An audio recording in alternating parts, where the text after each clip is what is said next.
Halo semuanya, selamat datang di channel kami. Di sini, kita akan membahas segala hal tentang digital office, administration, dan manajemen bisnis. Mulai dari tips praktis hingga strategi jitu yang bisa langsung kalian semua terapkan. Jadi, jika Anda ingin mengembangkan kemampuan manajerial dan mengikuti tren terbaru di dunia bisnis digital, pastikan untuk subscribe, like, dan nyalakan lonceng notifikasi. Yuk, kita mulai perjalanan belajar bersama. Di video kali ini, kita akan membahas mengenai konsep dasar pengorganisasian dengan subtopik yang pertama yaitu definisi dari pengorganisasian, subtopik yang kedua, struktur pengorganisasian, subtopik yang ketiga, bagian proses pengorganisasian. Pada topik berikutnya, kita akan membahas mengenai penentuan relasi antar bagian. Subtopik pembahasan yang pertama adalah pengertian mengenai relasi antar bagian. Subtopik yang kedua adalah konsep dalam hierarki.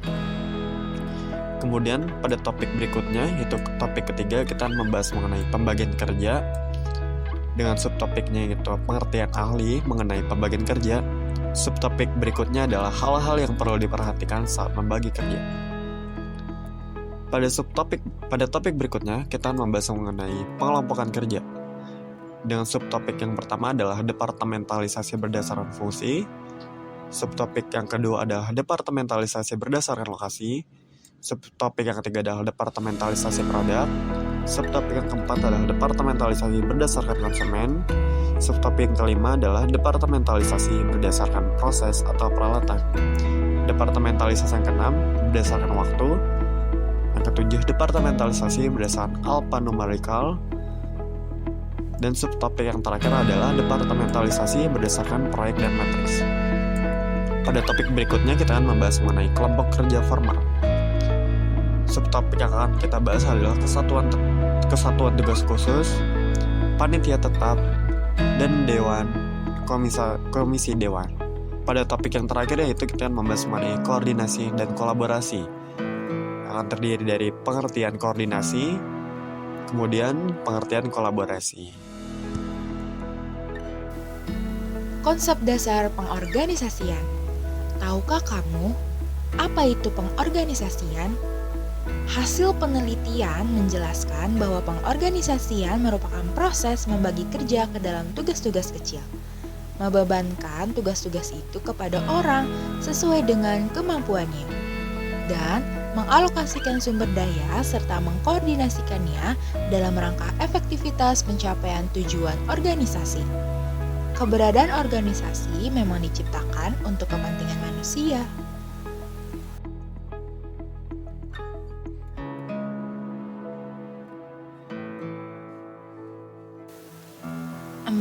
Kira-kira struktur apa saja yang terdapat dalam pengorganisasian? Pengorganisasian menyangkut tentang 1. Penentuan pekerjaan, 2. Pembagian kerja, dan 3. Penetapan mekanisme untuk mengkoordinasikan kegiatan. Struktur ini dibentuk sangat bergantung pada tujuan organisasi dan strategi yang akan dipergunakan untuk mencapai tujuan itu. Selanjutnya, bagian proses pengorganisasian. Mengkoordinasikannya dalam rangka efektivitas pencapaian tujuan organisasi. Hal tersebut dapat dituangkan dalam bagian proses pengorganisasian sebagai berikut. 1. Pemerincian pekerjaan. 2. Pembagian kerja. 3. Penyatuan pekerjaan. 4. Monitoring dan reorganisasi. Dan 5. Koordinasi pekerjaan. Selanjutnya, di dalam pengorganisasian ada loh yang disebut hierarki. Maksudnya apa sih? Hierarki adalah proses penentuan relasi antar bagian dalam organisasi, baik secara vertikal maupun secara horizontal. Penentuan relasi antar bagian merupakan urutan ketiga dalam 4 pilar penting dalam pengorganisasian. Di dalam hierarki terdapat 2 konsep penting. Kita bahas satu persatu yuk. Yang pertama ada span of control, yaitu terkait dengan jumlah orang atau bagian di bawah suatu departemen yang akan bertanggung jawab kepada departemen atau bagian tertentu. Dan yang kedua ada chain of command, yaitu menunjukkan garis perintah dalam sebuah organisasi dari hierarki yang paling tinggi hingga hierarki yang paling rendah. Chain of command juga menjelaskan bagaimana batasan kewenangan dibuat, siapa, dan bagian mana akan melapor ke bagian mana. Nah, kemudian kita masuk ke bagian pembagian kerja nih. Siswanto Hadiwiryo mengatakan pekerjaan adalah sekumpulan atau sekelompok tugas dan tanggung jawab yang akan, sedang, dan telah dikerjakan oleh tenaga kerja dalam kurun waktu tertentu.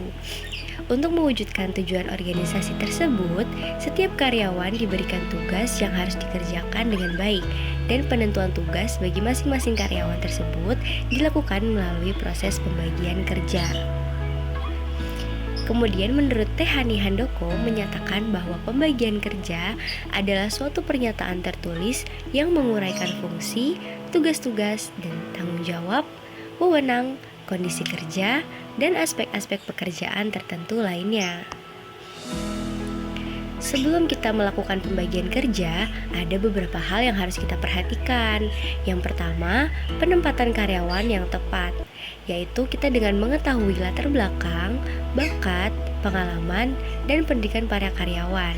Seorang pemimpin perusahaan dapat menempatkan karyawan di posisi yang sesuai dengan dirinya, agar karyawan tersebut dapat melaksanakan tugasnya secara maksimal. Yang kedua, rincian aktivitas. Penguraian tugas atau pekerjaan yang dibagi menjadi lebih kecil atau spesifik.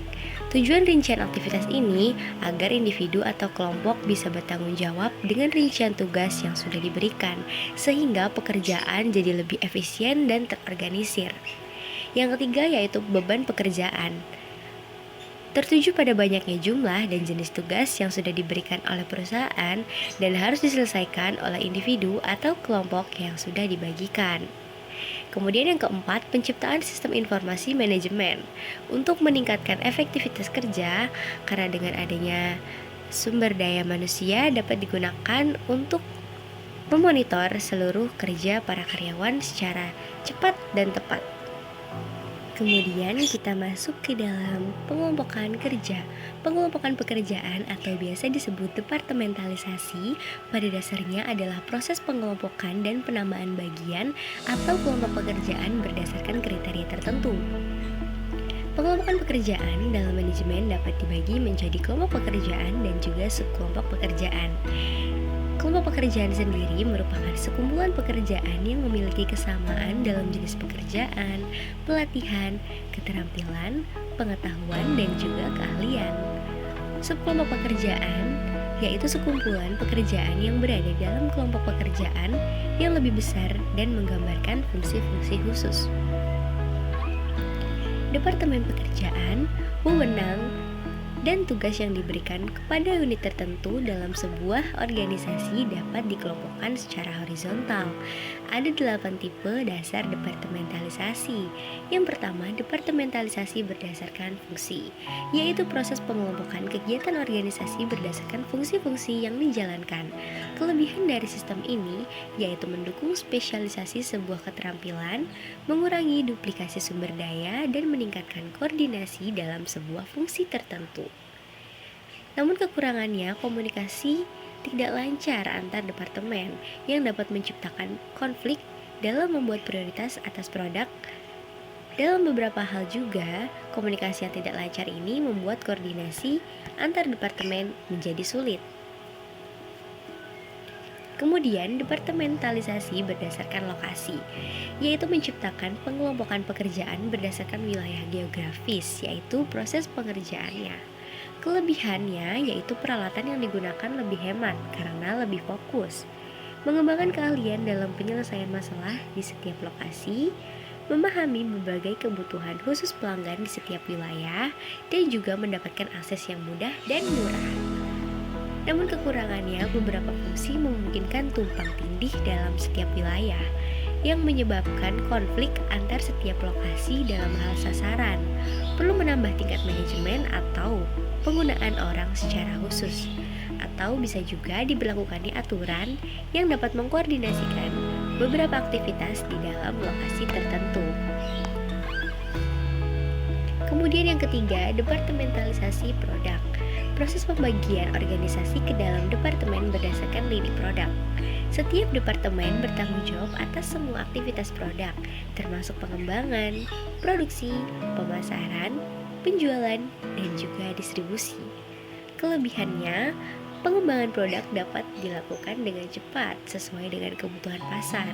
Penyebaran produk menjadi lebih luas dan juga manajer terbiasa untuk berpikir multifungsional.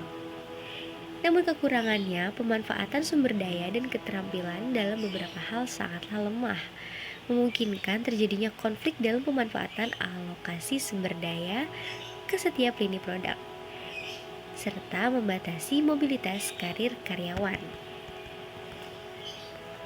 Yang keempat, departementalisasi berdasarkan konsumen. Strategi organisasi yang mengelompokkan pekerjaan berdasarkan segmen pelanggan tertentu. Tujuannya untuk memenuhi kebutuhan pelanggan dengan baik. Kelebihannya yang pertama, meningkatkan fokus pada target yang dipilih. Kemudian mengidentifikasi secara jelas pelanggan utamanya, memberikan pemahaman atas kebutuhan konsumen. Namun kelemahannya, suasana koordinasi kurang tercipta antar departemen yang memungkinkan terjadinya konflik terbuka. Karyawan merasakan tekanan juga akibat tuntutan para konsumen. Yang kelima, departementalisasi berdasarkan proses atau peralatan. Proses pengelompokan kegiatan organisasi berdasarkan proses produksi dapat digunakan di perusahaan manufaktur dan produksi yang membutuhkan koordinasi seperti departemen pemotongan, kelompok perakitan, bagian pembungkusan, atau bagian finishing. Kemudian yang keenam, departementalisasi berdasarkan waktu, yaitu organisasi yang membagi bagian berdasarkan waktu kerja. Bisa kita lihat contohnya pada lingkungan perusahaan di sekitar kita mengetahui tentang shift pertama, shift kedua, dan shift ketiga. Departementalisasi membantu perusahaan yang terlibat dalam persaingan berdasarkan waktu. Kemudian yang ketujuh, departementalisasi berdasarkan alphanumerikal. Departementalisasi menggunakan kode atau simbol alfanumerik untuk mengelompokkan bagian-bagian organisasi. Pendekatan ini sering digunakan untuk mengelompokkan departemen berdasarkan lokasi, urutan, ataupun fungsi. Yang terakhir ada departementalisasi berdasarkan proyek dan matriks.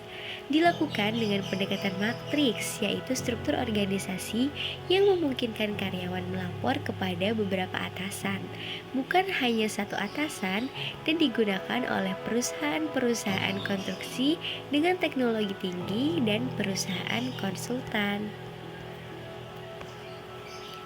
Kelompok kerja formal organisasi terbagi atas 3 tipe utama.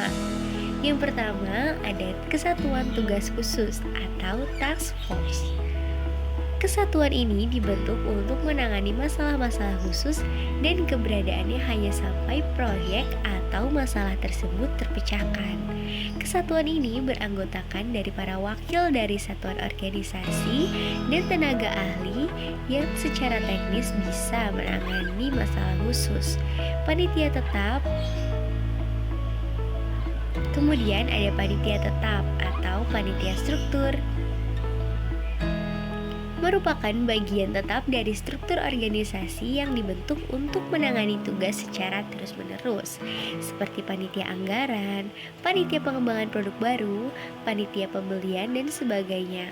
Panitia tersebut biasanya membuat rekomendasi kepada manajer tingkat atas untuk pengambilan keputusan. Kemudian yang ketiga, dewan dan komisi dewan atau board.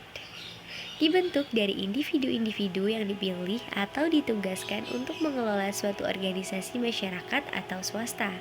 Contoh dewan direktur atau direksi.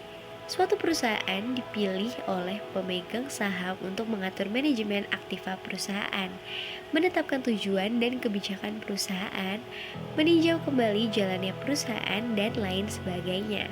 Sedangkan para anggota komisi biasanya diangkat oleh pejabat pemerintah untuk melakukan tugas-tugas administratif, legislatif, pengaturan komisi perdagangan, komisi harga, dan sebagainya.